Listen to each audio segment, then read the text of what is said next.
కాంగ్రెస్ పార్టీకి ఒక పాత జబ్బుంది. అదే గ్రూప్ రాజకీయాలు. అధికారంలో లేనప్పుడు అందరూ కలిసే ఉంటారు, కానీ పవర్ చేతికి రాగానే ఎవరి కుంపటి వాళ్ళదే. ఇప్పుడు తెలంగాణ కాంగ్రెస్లో సరిగ్గా ఇదే సీన్ రిపీట్ అవుతోందా? ఐక్యత అనేది కేవలం ఎండమావుగానే మిగిలిపోయిందా? సీఎం రేవంత్ రెడ్డితో, తోటి మంత్రులతో విభేదిస్తున్న నేతలు ఒక్కొక్కరిగా బయటపడుతున్నారా?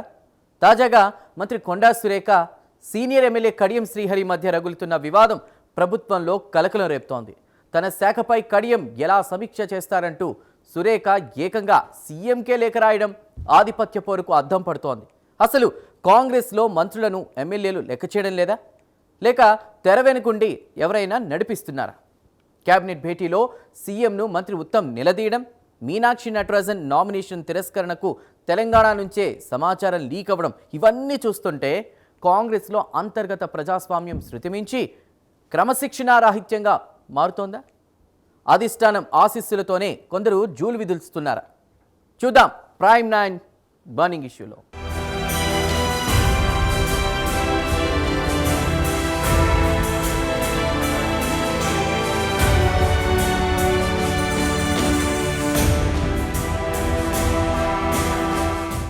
తెలంగాణ కాంగ్రెస్లో ఇప్పుడు వరంగల్ పాలిటిక్స్ హాట్ టాపిక్గా మారాయి.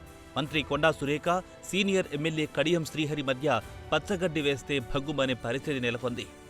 దేవాదాయ శాఖ మంత్రిగా కొండా సురేఖ ఉండగా ఆ శాఖకు సంబంధించిన అంశాలపై ఎమ్మెల్యే కడియం శ్రీహరి అధికారులతో సమీక్ష నిర్వహించడం వివాదానికి కేంద్ర బిందువుగా మారింది. తన శాఖలో కడియం జోక్యం చేసుకోవడాన్ని సురేఖ తీవ్రంగా పరిగణించారు.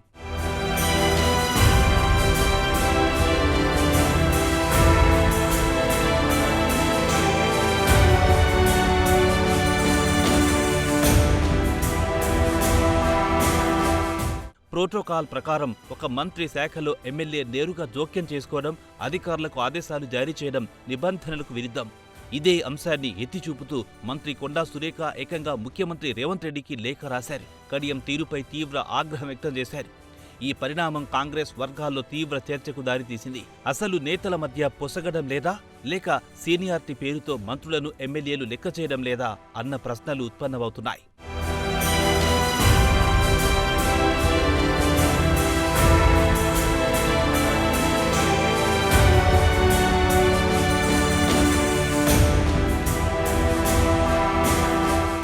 కొండా సురేఖకు ఇలాంటి చేదు అనుభవం ఎదురు కావడం ఇది తొలిసారి కాదు. ఇటీవల యాదగిరిగుట్ట ట్రస్ట్ బోర్డు నియామకం విషయంలోనూ పెద్ద దుమారమే రేగింది. దేవాదాయ శాఖ మంత్రిగా ఉన్న తనకు కనీస సమాచారం ఇవ్వకుండానే బోర్డును ఎలా నియమిస్తారంటూ ఆమె అప్పట్లో తీవ్ర అసంతృప్తి వ్యక్తం చేసినట్లు ప్రచారం జరిగింది. ఆ వివాదం పూర్తి చల్లారకముందే ఇప్పుడు కడియం శ్రీహరి ఎపిసోడ్ తెరపైకి రావడం ప్రభుత్వంలో సమన్వయ లోపాన్ని స్పష్టంగా ఎత్తిచూపుతోంది.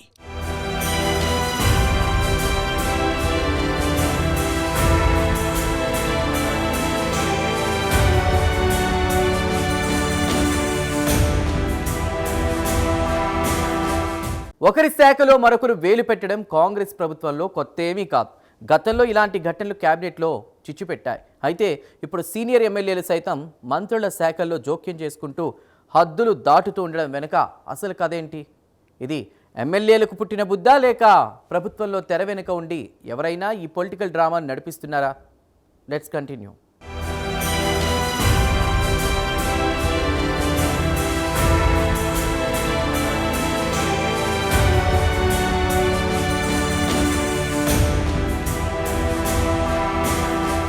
తెలంగాణ కేబినెట్లో మంత్రుల మధ్య సమన్వయం మిస్ అవుతోందన్న విమర్శలు మొదట్నుంచి ఉన్నాయి. గతంలో ఓ మంత్రి శాఖకు సంబంధించి కీలక అంశంపై మరో మంత్రి బహిరంగంగా ప్రకటనలు చేయడం పెద్ద దుమారమే రేపింది. అప్పట్లో సీఎం రేవంత్ రెడ్డి, కాంగ్రెస్ అధిష్టానం నేరుగా జోక్యం చేసుకుని మంత్రులకు క్లాస్ పీకితే కానీ ఆ సమస్య పరిష్కారం కాలేదు. ఇప్పుడు మళ్లీ అదే తరహా వివాదాలు తెరపైకి రావడం సర్కార్ ఇమేజ్ను డ్యామేజ్ చేస్తోంది.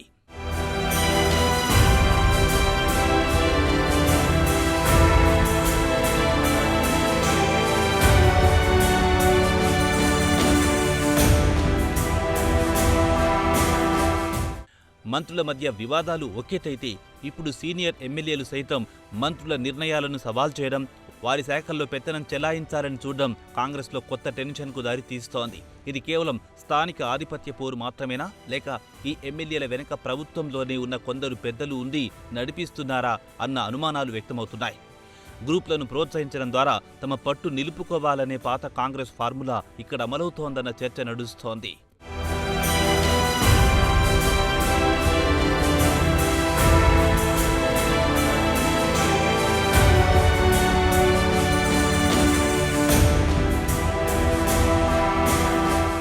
కాంగ్రెస్ పార్టీలో అంతర్గత ప్రజాస్వామ్యం ఎక్కువని ఆ పార్టీ నేతలు తరచూ గొప్పగా చెప్పుకుంటారు. ఎవరైనా తమ అభిప్రాయాలను స్వేచ్ఛగా చెప్పొచ్చంటారు. కానీ తెలంగాణ ప్రభుత్వంలో ప్రజాప్రతినిధుల్లో ఈ అంతర్గత ప్రజాస్వామ్యం కాస్త శృతి మించి క్రమశిక్షణ రాహిత్యంగా మారుతోందా అన్న విమర్శలు వస్తున్నాయి. ఎవరికి వారు యమునా తీరు అన్నట్లు వ్యవహరిస్తుండడం, బహిరంగంగానే విమర్శలకు దిగుతుండడం ప్రభుత్వ ప్రతిష్టను మసకబారుస్తోంది.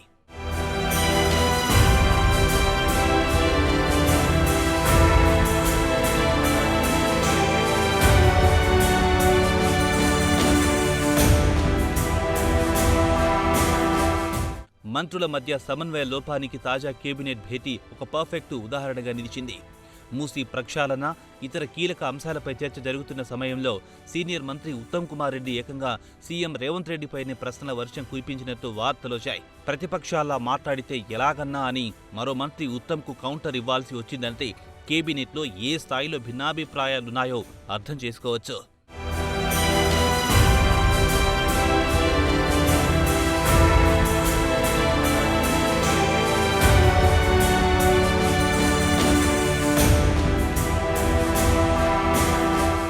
తెలంగాణ నుంచి బలమైన కాంగ్రెస్ నాయకులుగా హైకమాండ్ దగ్గర ప్రత్యేక గుర్తింపు ఉన్నటువంటి ఉత్తమ్ కుమార్ రెడ్డి లాంటి నేతలు నేరుగా సీఎంను ప్రశ్నించడాన్ని తేలికగా తీసుకోవడానికి లేదు. దీనికి తోడు కొందరు మంత్రులపై వేటు పడుతుందన్న ప్రచారం, రాజ్యసభ నామినేషన్ల లీకుల వ్యవహారం కాంగ్రెస్లో కలకలం రేపుతున్నాయి. అసలు పార్టీలో కోవట్టులు ఎవరు? ఢిల్లీకి సమాచారం ఇస్తున్నది ఎవరు? Let's continue.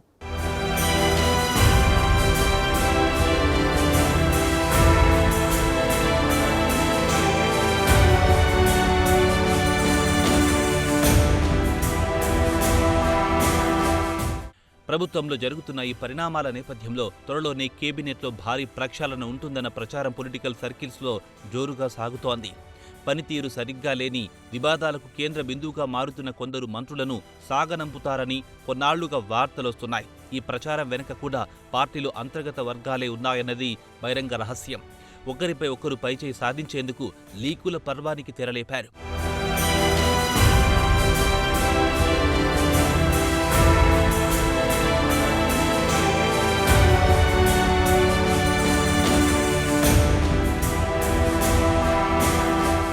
కాంగ్రెస్లో అంతర్గత కుమ్ములాటలు ఏ స్థాయిలో ఉన్నాయో చెప్పడానికి మీనాక్షి నటరాజన్ రాజ్యసభ నామినేషన్ ఎపిసోడ్ ఓ బెస్ట్ ఎగ్జాంపుల్.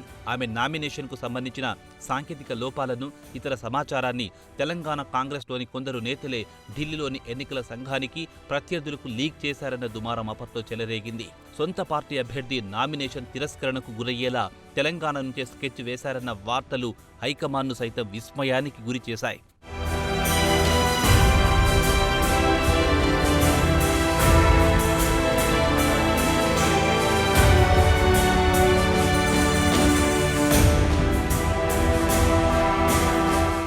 మీనాక్షి నటరాజన్ ఎపిసోడ్లో ఆ సమాచారం ఇచ్చింది ఎవరో ఇప్పటికీ అధికారికంగా గుర్తించలేదు. కానీ ఆ పార్టీలో కోవర్టులు ఉన్నారన్న విషయం మాత్రం స్పష్టమైంది.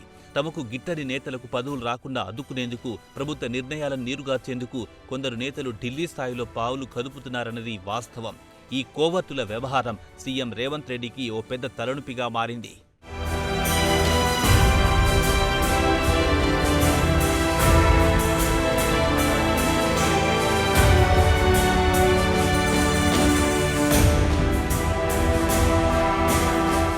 గతంలో వైఎస్ఆర్ లాంటి టాప్ లీడర్ ఉన్నప్పుడు కూడా కాంగ్రెస్లో ఇలాంటి అసమ్మతి రాగాలు వినిపించేవి.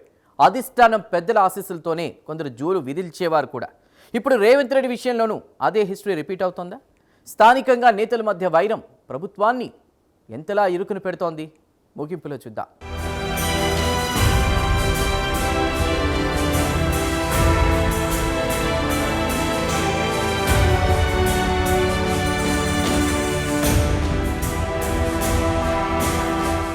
కాంగ్రెస్ పార్టీ చరిత్రను చూస్తే రాష్ట్రాల్లో ఏ ముఖ్యమంత్రి కూడా పూర్తి స్థాయిలో బలపడకుండా హైకమాండ్ ఎప్పటికప్పుడు చెక్ పెడుతుంటుంది. గతంలో అధిష్టానం పెద్దల ఆశీస్సులతోనే కొందరు నేతలు జూలు విధిల్చేవారు. ఇప్పుడు తెలంగాణలోనూ అదే ఫార్ములా అమలవుతోందా అన్న అనుమానాలు కలుగుతున్నాయి. ఢిల్లీ పెద్దల అండ చూసుకొని కొందరు నేతలు స్థానికంగా సీఎంను, సీనియర్ మంత్రులను లెక్క చేయడం లేదా అన్న చర్చ రాజకీయ వర్గాల్లో బలంగా నడుస్తోంది.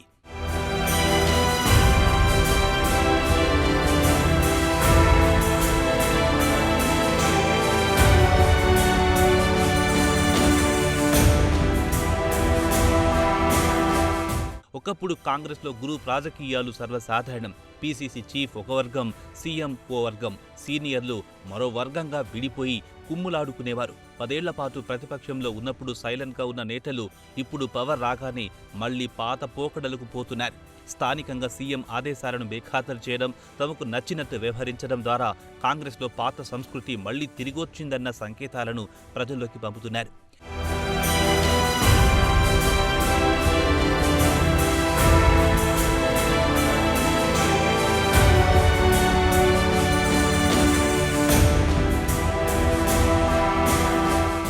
కొండా సురేఖ వర్సెస్ కడియం శ్రీహరి వివాదమైన, ఉత్తమ్ కుమార్ రెడ్డి అసహనమైన, ఇవన్నీ తెలంగాణ కాంగ్రెస్లో రానున్న రోజుల్లో జరగబోయే పెను మార్పులకు నాందిగా విశ్లేషకులు భావిస్తున్నారు.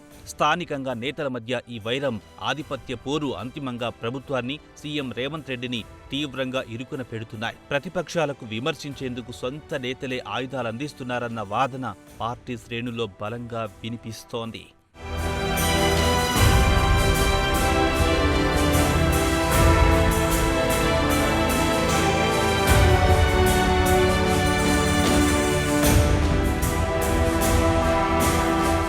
అంతర్గత ప్రజాస్వామ్యం పేరుతో కాంగ్రెస్ నేతలు ఆడుతున్న ఈ ఆధిపత్య ఆటలు అంతిమంగా ప్రభుత్వ ప్రతిష్టను బజార్న పడేస్తున్నాయి. మంత్రుల మధ్య సమన్వయం లేకపోవడం, ఎమ్మెల్యేలు హద్దులు దాటడం, క్యాబినెట్లోని సీఎంను నిలదీయడం, ఇవన్నీ చూస్తుంటే రేవంత్ సర్కార్కు బయటి శత్రువుల కంటే సొంత నేతలే పెద్ద ముప్పుగా మారేలా కనిపిస్తున్నారు. ఈ కుంపట్లను అధిష్టానం ప్రోత్సహిస్తుందో లేక కట్టడి చేయలేక చేతులెత్తేస్తుందో కానీ నష్టపోయేది మాత్రం కాంగ్రెస్ పార్టీయే. రేవంత్ రెడ్డి ఈ అసమ్మతి రాగాలను కఠినంగా అణిచివేస్తారా లేక ఈ గ్రూపు రాజకీయాల సుడిగుండంలో చిక్కుకుంటారా అన్నది కాలమే తేల్చాలి.